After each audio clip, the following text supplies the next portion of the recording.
I think my ex-fiancée Jess, 31F, might have tried to get my wife Olivia, 30F, drunk and cheat on me. My wife thinks I am overreacting and overthinking the whole situation. Can someone tell me if I would be an asshole to ask Olivia to stop being friends with Jess immediately? For context, Jess and I started dating during the sophomore year of our college. We met through mutual friends and connected instantly. She was charming and outgoing and made friends instantly everywhere she went. I am more shy and nerdy, but I enjoyed going out to parties with her.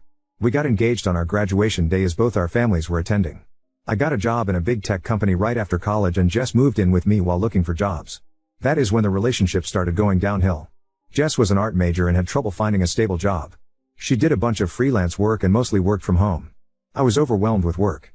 She always wanted to go out to bars and clubs and I wanted to rest in the evening after 10 to 12 hours of work. I was okay with her going out with friends alone, and I would sometimes tag along on the weekend. It bothered me that she was still in her party girl phase. She complained that I was becoming boring and should enjoy my early 20s before we settled down. I was also not happy with the friends she hung out with, as there was a lot of drinking and drug use. Even when I went out with her friends, she would be extremely flirty with guys in her friends group. Her excuse was always that she gets flirty when she is drunk or she was just joking. I had enough and decided to call off the engagement after 2 years as we were just different people at that point. The breakup was messy and she kept trying to get back with me for almost a year. There were some incidences where Jess may not have acted in her best judgment, and I blocked her from all my social media. I did not want to deal with the drama and wanted to move on. I also got a transfer to another town around that time and never heard from Jess again. This is when I started dating my wife, Olivia. My wife was the exact opposite of Jess. She was very soft-spoken and a homebody like me. She knew I was engaged before. We dated for 3 years and happily married for 2 years now. However, one of the sticking points we always had was my Thursday nights. 3 of my closest college friends are now scattered all across the country and we generally play a video game together on Thursday evenings since our college days. Olivia complained that she gets bored during that time. About 6 months ago, Olivia told me she got a Facebook invite for a group where they had painting and wine nights on Thursdays. It was mostly 8 to 10 women who got together at someone's house and spent the evening painting, drinking wine and gossiping. According to Olivia, it was just a few housewives and divorcees and they welcomed her. One of the women's name was Jess, but I did not think much of it. 2 weeks ago, Olivia told me it was Jess's birthday and they wanted to a ladies' night at a club. Olivia hates loud music, but Jess convinced her to come for dinner and some drinks. On that night, I got a call from Olivia at 10 p.m. asking me if I could come and pick her up. I could tell something was wrong and immediately left to pick her up. I went to the bar and went in to pick up Olivia. I was shocked when I realized that her friend Jess was my ex-fiancée.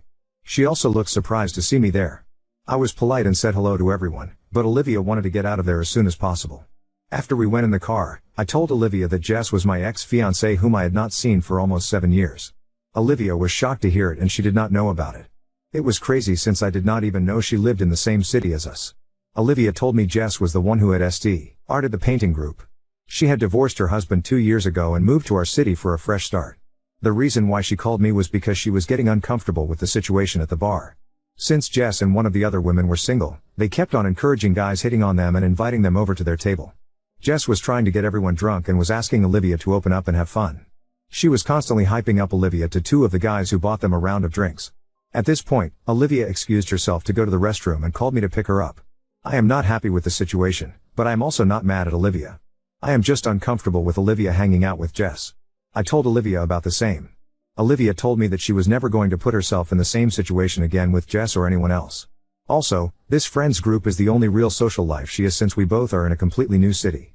She does not want to stop going to her painting nights with her friends. I brought up the thought that Jess could be acting in malice, but Olivia told me she did not think Jess would know I was her husband as Olivia never showed my picture to anyone in the group. She also said that it's been 7 years since we broke up. Jess is a kind person and I should not judge her based on one night when she was drunk. She still wants to stay friends with Jess. On one hand, I do not want to separate Olivia from her friends. But, my gut feeling is telling me something is off in this situation. Besides, it feels weird to have my ex be friends with my wife. Update 1. I posted about how my ex-fiancée tried to get my wife to cheat on me 3 months ago. Things were good since then, but last week has been crazy and I wish my wife were not as naive to let Jess back in our lives. I really need help on what I can do at this point. For reference, I broke up with my ex-fiancée Jess 7 years ago and have been together with my wife for 5 years, married for 2. After the night of Jess's birthday, where she tried to get my wife drunk and flirt with strangers, I had a long conversation with my wife. I laid down why I was uncomfortable with her hanging out with Jess. My wife agreed with most of what I said, but she feels that enough time has passed now where we can let things go. She also talked to Jess and she told her that she had no idea about me and it's just one happy coincidence. Jess also insisted to my wife that she moved on with her life after our breakup, found love, and unfortunately the marriage did not last. She told Olivia that maybe we all could go out for dinner together and clear out the issues. Jess also insisted that she was just having fun at the bar, and apologized to my wife if her drunk behavior made her uncomfortable. My wife asked me if I would be okay with their friendship, as she has not found a social group in the new town for a long time and Jess seems like a changed person. She also told me that she would only meet these women during her art night, and not go out on girls' nights or trips. I felt that as long as Olivia was comfortable, I should not have any reason to be worried. We also had dinner with Jess once and Jess was very friendly. She told me about what happened in her marriage, and how she is on her healing journey right now. She also apologized to me for her behavior during our last few months together. Jess also now owns a business and works as a freelance artist and graphic designer. I also was gracious as we were just 23 and I harbor no ill feelings. My wife also started hosting art night at our place once a month or so and I had to move to my office for my game nights. Last week, after the art night, Jess and one other lady hung back, and we were all drinking wine and chatting. The other lady was asking questions about Jess and I just told her that it was old history, and I went no contact with Jess for 4 years. That was the reason why she had no idea. Olivia. Olivia looked at me, and asked Jess, "You mean 7 years ago, right?" Jess said no, and that was when we broke up. However, we met every time I came back to my hometown. I thought she was drunk, so I corrected her again that it was 7 years ago, and she was misremembering things. Jess said maybe, and we moved on. The next day, Jess sent a bunch of photos to my wife of me and Jess hanging out. They were just innocent photos like us having dinner, at a music festival, working out together, etc. The weirdest part was I had a few tattoos on my body that I got after I broke up with Jess. I also never owned the clothes the person in the photo was wearing. Even the photos were timestamped to 4 years ago, Christmas 2019. Olivia freaked out because we started dating in summer 2019. I did make a trip alone to my hometown in Christmas 2019. However, I never met Jess. She started asking me why I did not tell her about meeting Jess. I tried to tell her that these things never happened, but she does not believe me. She also called Jess and Jess told her that we met because I was back in town. However, we were just platonic at that point and it's not what my wife is thinking. I confronted Jess and she told me that I am stupid to not tell Olivia about meeting her, and also not telling her about Olivia. She says that I told her I am still single. Olivia is very angry at me. She is not believing a word I am saying. I kept on telling her that I have not seen her for 7 years. Olivia says she does not mind me meeting her, but I should have told her as we were together. I volunteered to show her all my phone records during that time, but they only go back to 3 years on my carrier. I am confused how those photos can even exist when I never met her. They are definitely photos from when I was with Olivia, as I look more muscular in these pictures and also have tattoos that I did not have back then. I even told her she can call my friends and family and ask them about the trip, but SHE says that she has all the photos of my trip, and my friends and family will cover for me. Can someone please help me what I can do in this case? I need to convince Olivia that this is all false. But she is just angry at me and giving me silent treatment. I swear that I did not meet Jess during that trip and am caught up in this mess without my fault. Update 2. This has been a horrible week that just kept on getting worse. I do not blame my wife for believing Jess. Jess seemed to be a changed person from the girl I broke up 7 years ago. I felt bad about her being in an abusive marriage for almost 3 years with a narcissistic husband. She got her life back together, was doing great with her work and also started her own business. She had me rooting for her too and I was proud of her journey. I could see why my wife liked her. After Jess sent photos to my wife, I tried every possible thing to prove that the pictures were fake. I showed them to 3 acquaintances who told me that they can help me. None of them were able to find any inconsistencies with the photos. I also called my parents and my friend who I met during that trip. My mom saw the photo and recognized that the gym photo was taken in the YMCA gym where my parents go. She remembered that I used their guest passes during that visit. My friend also identified the park where the music festival photo was taken.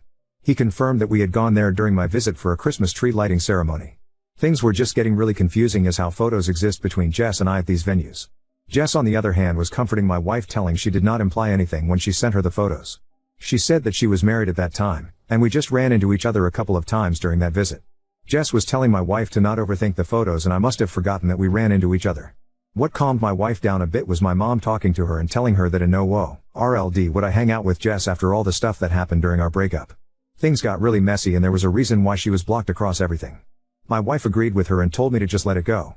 However, it was just a horrible feeling as I did not have any real proof that this was fake, and I was just waiting for the other shoe to drop any time. I finally caught a huge break last night. My wife decided to not go to her painting night with Jess and friends yesterday and told me she just wants to be left alone and wants to read. I wanted to sit with her, but she told me to go and play with my friends as she wanted to be alone. During our gaming session, I told my 3 closest friends what happened and how there are photos of me and Jess at locations that I actually visited during that trip.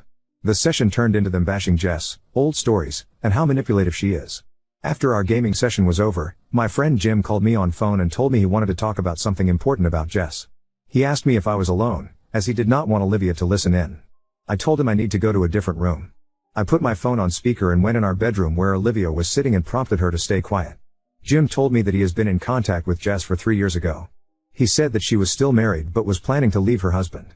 They knew each other because Jess was my GF all through college. The initial conversations were just catching up and Jess complaining about her husband. He told me Jess inquired about me a few times as she had learned I got engaged to Olivia around that time. He said that they have been talking for a while now. Jess also told him about the coincidence that Olivia was in her painting group and how she met me few months ago when I went to pick up Olivia. She told Jim that Olivia came to her birthday and was heavily drinking and flirting with guys. She even sent him few pictures. They're a few with Jess and Olivia together, and then Olivia hugging and kissing a guy on his cheeks. I asked him to forward me the photos and he sent them to me on Discord. Jess told him that I am still the same insecure guy and must be tracking Olivia as I showed up at the bar at 10 p.m. like a parent to pick Olivia. Jess did not know that Olivia had called me from the restroom to pick her up. Jess made a joke to Jim about how ironic it is that I broke up with Jess because she loved to party and now, I am married to a party girl.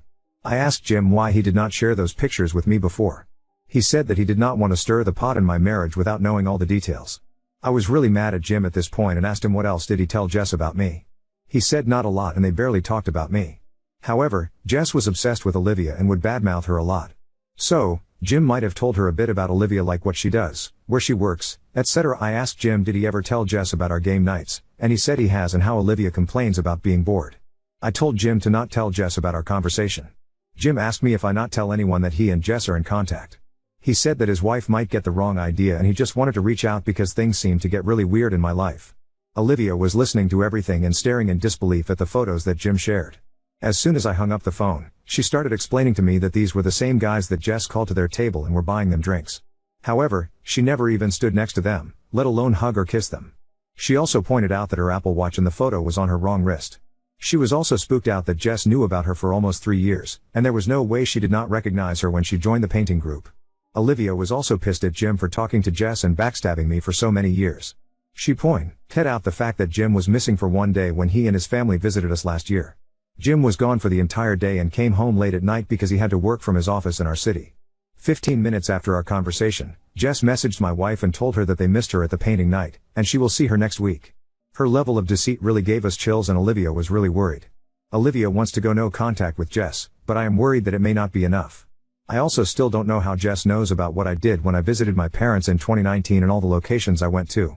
I also don't know who else Jess is talking to and sending Olivia's fake photos to show her in bad light. It's really unnerving and I am just thinking about how I should confront Jess and make sure she never bothers us again. Now on to the next story. Wife's hyperbolic reactions to our children's minor injuries lead to attention-seeking behaviors and now I'm caught in the middle. My 28F, wife, 26F, Sophia takes every scratch our daughters, 7 and 5, get extremely seriously. Every bruise, every scraped knee, every cut is an emergency to her. And because they're emergencies to her, they become emergencies to the girls. Not only does this mean it's hard to tell when an injury is actually dangerous, did she twist her ankle, or break it? Is her arm bruised, or fractured? But the kids are responding badly to any hurt they feel now. At the mere sight of blood the 7 starts wailing like she's been stabbed. Even worse, her sister has started intentionally banging her arm into things or falling on concrete if she thinks she's not getting enough attention. Last week my wife took the oldest one to urgent care because she got a canker sore and Sophia was convinced it was something more sinister. While she was gone I had the younger one, who was upset that Sophia had spent so long on her sister and had now taken her to the doctor to get special attention. NS. So she threw herself on the tile floor in front of me and started screaming and holding the wrist she hadn't actually twisted. I'm so tired of all of this I just let her scream. When I didn't give her the attention she wanted, her screaming in pain turning into sobbing because I wasn't cuddling her and kissing her better and promising her cookies and a late bedtime. I told her I'd be in the den with the cats when she felt like joining us.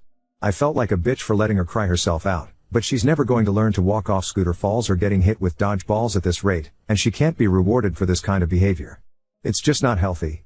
Eventually she ran out of tears and came to sit with us and I let her have a watered down soda. Well, when Sophia got back with the older kid, who now had the same numbing gel we already had in the cabinet and $200 urgent care bill, our younger daughter told her what happened and now she's furious at me for ignoring something that could have been serious. I told her she's the one making mountains out of molehills and feeding into the actual dangerous behavior. We've been fighting about it all week and the kids have only been acting up more as a result. I'm so tired of this. Maybe my appendix will bust and I can spend a few nights in the hospital away from this insanity. Update 1. This is not Munchausen's by proxy.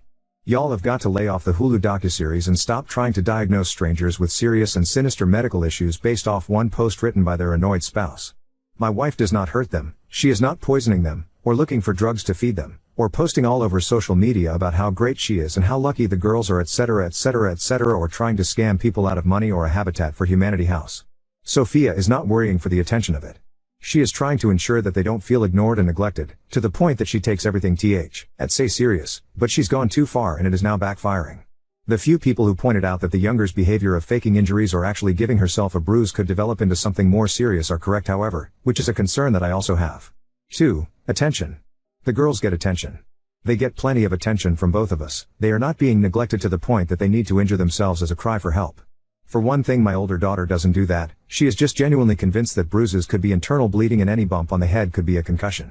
Which means that I'm going to have to give her the period talk pretty soon, or she's going to think she's dying if her starts early. For another thing, the younger one tends to only do it when she thinks her sister is getting something she wants, or we said no earlier in the day. They get attention, but they get special attention when they're sick or hurt. Someone in the comments last time, don't remember the name, suggested flipping it to discourage the younger girl's behavior, by essentially taking away fun things and forcing them to rest when they're sick or hurt. A few other people suggest pain charts of some variety, or first aid classes. Those might help with the older one and Sophia herself. That was probably the most viable advice I got, however well-meaning and true a lot of other stuff was. 3. Therapy right now is not an option. You can suggest it all you want, I can and have suggested all I want, but as of right now it will not be happening anytime soon. We had a bad experience with a highly regarded adoption specialist therapist a few years ago that resulted in our older daughter having more issues with her adoption than she did when we started, issues that we've had to figure out how to manage on our own because the 2 therapists we tried after that only compounded and exacerbated those new issues. My daughter would have been better off if she'd never been to therapy in the first place. As a result, my wife has lost almost all of her faith in mental health professionals. Quite frankly, I lost the majority of mine as well, and while I've made mention of it to Sophia, my bigger focus is on getting her to just change this one behavior. 4. Was my wife traumatized a child by being medically neglected? To the best of my knowledge, no. She doesn't have any long-term health issues, and she was never very involved in any physical and potentially dangerous sports when we were in school. Her family hasn't suffered from very many illnesses or accidents, even during COVID. So while I've driven myself to an emergency dentist before and broken my wrist without even knowing it, the only time she's ever been in a hospital was to pick her dad up from a colonoscopy. At least before she started taking our daughters in for benign bumps, bruises, and cuts. 5. No, my wife does not have postpartum anything. The actual update, after a couple of other comments brought up how my girls behave away from us, I decided to ask. My wife works a normal 9 to 5, while I work 3/12s from 6 p.m. to am on Thursday, Friday, and Saturday. During the winter they have school and daycare respectively. This winter the younger one will be in kindergarten though, and during the summer they both go to daycare from about 8 a.m. to 4 p.m. on my work days, and just in the mornings on other days as needed. I do drop-offs and pickups. When I picked them up on Monday, I decided to ask one of the caretakers how the girls had been behaving. She told me they were fine, they bickered sometimes, but there was nothing unusual going on. I asked what happens when they get hurt or feel sick during the day, how they handle it, etc. I didn't tell them about my wife. I didn't want to be telling tales out of, or at, school. I think she might have thought I was looking for help, which I was, technically, because she told me that as soon as a kid falls down, or takes a ball to the face or anything else, they start the whole interaction by telling them you are okay, and assessing the damage calmly as they approach. Even if the kid is bleeding, they don't react. They say something like, "Wow, that looked kind of scary. I bet it surprised you. Let's see your arm/leg/whatever." She basically wrote me a script. I asked her how my girls reacted to it, and she told me that the older one was a little more sensitive than her peers. She cried easily, and they had to be extra firm with the "you are okays" with her. The younger one she saw a little less. She's in a different age bracket, she only just turned 5, so she's still technically in the pre-K group, but she'd never heard anything about her. I asked what exactly they do if a kid is bleeding or bruised. For bruises they can sit with a little ice pack for 15 minutes before they need to come back to the ground, unless it's actually serious, and for cuts they get it washed and a band-aid. So nothing exciting as far as I could tell. The fact that we haven't been called into the school to pick up our totally terribly injured 5-year-old before tells me that she knows she won't get Madre's special treatment at the school, and since I will be the one picking her up if they think she's too sick or something, there's really no point in kicking up too much of a fuss unless she just wants to hold something cold for a few minutes. Neither of the girls have been hurt or sick this week. We stopped arguing, because I frankly do not have the energy to do so constantly. I'll look into the pain chart and first aid classes and bring up boring damage mitigation soon, once we've both had time to calm down. Also, I am not a man. I'm going to put this here, since apparently it needs to be said. I am aware that saying it's okay or you are okay the way the daycare workers do is a good idea. This is what I have been trying to implement for a long time. Even if a child is genuinely hurt, adults need to remain calm to keep the child calm. If an adult is upset, then the already upset kid will become more upset, and if that kid isn't upset then they will be when they see their parents freaking out. I am not looking for excitement. I genuinely have no idea how you read my post and got that impression. None. If I'm playing checkers, you've started a game of chess. I am trying to end the excitement. When I said nothing exciting in my post, it was not because I don't want to implement something boring, it's because I do. I very much want my kids being hurt to stop being exciting or rewarding. That is the entire point of everything here. Of a week of arguing, of every other argument before this one. There was no one working up my older daughter. The younger one wasn't getting rewarded. If anything, being hurt at daycare got her essentially a timeout with an ice pack, or rubbing alcohol and a pat on the back.